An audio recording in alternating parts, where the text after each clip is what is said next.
দেখুন আমাদের চলন বিলের ধানের কি অবস্থা।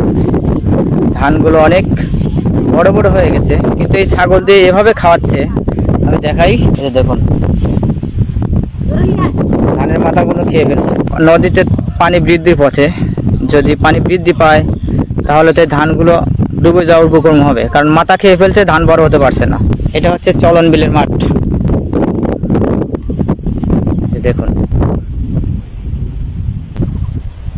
ধানগুলো পেকে শুপাকা হয়ে গেছে, অনেক আগেই কাটার দরকার ছিল, কিন্তু চলন বিলে এখন বৃষ্টির যে অবস্থা, কৃষক এই ধানগুলো কাটতেও ভয় পাচ্ছে। কেটে কিভাবে মলবে, কোথায় ওঠাবে? বৃষ্টির পানিতে ভরপুর হয়ে গেছে, যার কারণে ধানগুলো পেকে বালগুলো নিচের দিকে হেলে যাচ্ছে।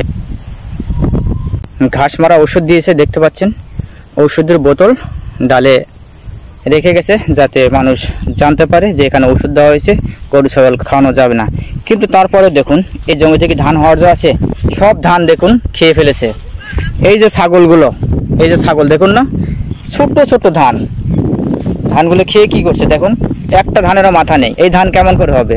আমি দেখাই কাছে গিয়ে, এই যে দেখুন এই ধানের মাথাগুলো সব খেয়ে ফেলছে। হায় রে মানুষের বিবেক রে, এই ভুইয়ালা বনে থুয়ে গেছে, হয়তোবা সে জমিতেও আসেনি, সে দেখেও নি যে তার জমিতে কি হচ্ছে, কি পরিমাণ অন্যায় হচ্ছে।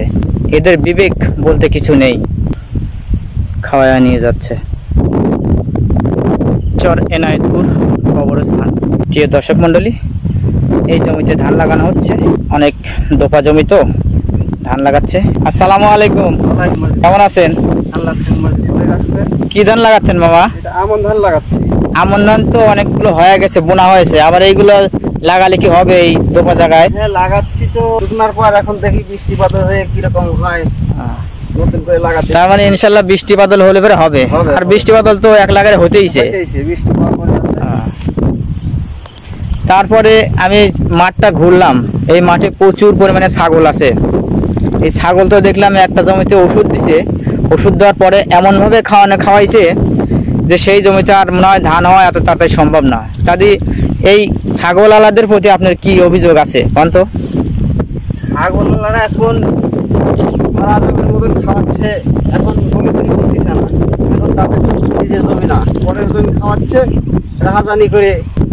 আমি তো নিষেধ তো বারবার করেছি, এর আগেও একবার এসেছিলাম, নিষেধ করেছি, তবু এরা মানছে না। এই ধানগুলো, ছোট ধানগুলো খাওয়াচ্ছে, কারণ এই এখন যদি এই ছোট ধান খাওয়ায়, অল্প দিনে যদি পানি এসে যায়, মনে হয় সম্ভবত পানি আবার ধরবে, পানি এসে যায় তাহলে ধানগুলো তো ডুবে যাবে, তাহলে হতে পারে তাহলে কৃষকের লস হয়ে যাবে, ক্ষতি হয়ে যাবে না। অথচ এদের বিবেকই নাই যে এই ধানগুলো খাওয়ানো যাবে না। ঠিক আছে মামা, আমরাও দেখব, এবং আপনারা দেখেন ছাগল আলাদের মানা করেন যাতে এরা মাঠে ছাগল না লাগায়, কারণ ছাগল ধান খেয়ে গেলে অনেক ক্ষতি হয়ে যায়। ঠিক আছে, ভালো থাকে না? আসসালামু আলাইকুম। রসুন উঠিয়ে ভুট্টা লাগানো হয়েছে, দেখুন চলন বিলের খুব সুন্দর ভুট্টা হয়েছে। এই যে দেখুন এই পুরাটা জমিতেই ভুট্টা লাগানো আছে। আমি দেখতে পাচ্ছি পাট বোনাসে এই ভুট্টা লাগানো অনেক লাভজনক, কারণ পরিশ্রম কম হয় এবং সারও খুব কম লাগে। এই যে বড় কাঁধ, যে এটা যে রং এসে গেছে, হয়তো বা অল্প দিনেই বর্ষা পানি আসার আগেই এই ভুট্টাগুলো উঠে যাবে। আগামী বছরেও আমি পাট না বুনে আমার সব জমিতেই ভুট্টা লাগাবো। এবছরে পানি আসতে দেরি হয়েছে, পাটগুলো অনেক বড় বড় হয়েছে, মোটা মোটা পাট হয়েছে, কিন্তু অতি বৃষ্টি তো, বৃষ্টির কারণে দেখতে পাচ্ছেন, আমি দেখাই ভিতরে পাটগুলো একটা ভেঙে পড়ে গেছে। এই যে দেখুন এই পাটগুলো না তুলে দিলে কাটার সময় খুবই কষ্ট হয়ে যাবে। প্রচুর পাট পড়ে গেছে দেখুন, এক হাতে অটো গাড়ি দিয়ে ভুই বোনা হয় তো, হাওয়া হয়ে থাকে মাটি, তারপর আবার এক নাগারে বৃষ্টি, চতুর্দিকে পাট আর পাট, যেদিক তাকাবেন শুধু পাট পাট পাট। তবে এবছরে পাটগুলো খুব ভালো হয়েছে।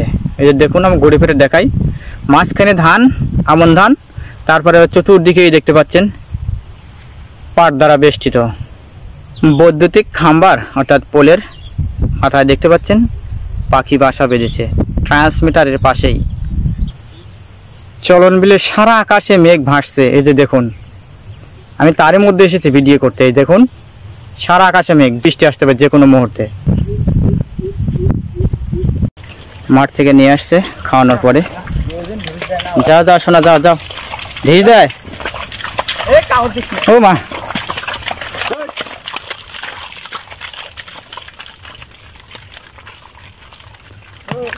চলন বিলের মাঠ থেকে নিয়ে যাচ্ছে বাড়ির উদ্দেশ্যে, খাওয়ানো শেষ। মাঠের মধ্যেই দাঁড়িয়ে আছে উঁচু উঁচু তাল গাছ, ইউক্যালিপটাস গাছ। এত ফসল ধান, তার মাঝেই গরু নিয়ে আসছে। দেখুন এদের বিবেক কেমনটা, শুধু অন্যায়ই হয় এই ছাগল গরু দিয়ে।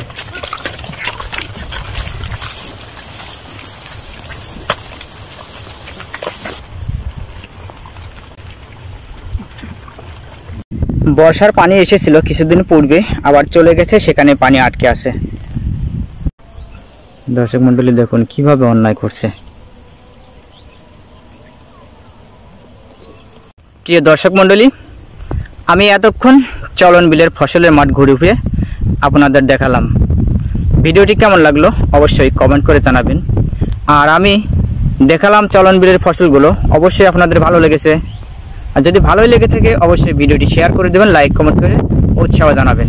আর আরেকটি বিষয়, বিচার আমি আপনাদের হাতে তুলে দিলাম। এদের বিরুদ্ধে কি ব্যবস্থা নেওয়া যায়?